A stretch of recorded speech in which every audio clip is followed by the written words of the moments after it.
you know, the metaphor here in a sense is it's kind of like a solo flight. Now you guys are in charge of the plane. You're in charge of the altitude, the speed, the whole deal. We're just in the tower talking to you. And it's not, nobody's telling you where to fly. You're going to figure that out. So some of you might decide to stay in spring because that's the season that you need to be in at the moment. Some of you might decide to add in a few things because what the hell, I'm going to relax and I'm going to make some of my own decisions. There's a unique situation.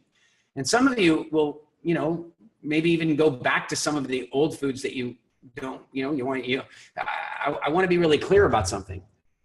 Sometimes in order to properly say goodbye to a food, you need to have it in, because you need to have it again and feel what it feels like and taste what it tastes like and go through that again. And that's fine. I mean, you know, as long as you're doing it consciously, all those things are fine.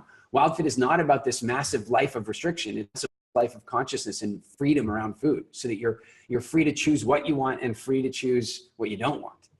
Now, what's important is that if you do add in things, whether they be small innocuous things like root vegetables or fruit, or serious things like, you know, dysfunctional or non-functional foods, then the important thing to do is to go back to what we discovered in the first couple of weeks. And that is your dialogue about food and the way the food really makes you feel. Eat consciously. Mindful eating is what we're talking about here.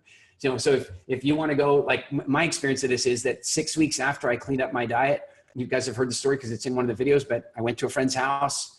Funny enough, that friend is actually in a WildFit class right now. She's signed up for it. It's really funny. She's an ex-girlfriend of mine from 20 years ago. And I went to her house that night, and she'd made a beautiful dinner, and then she served ice cream and apple pie for dessert. And I'm like, well, I've been good, right? I've been good. It's a special occasion. I don't want to hurt her feelings. I mean, there was reasons upon reasons why I should just go ahead and eat that.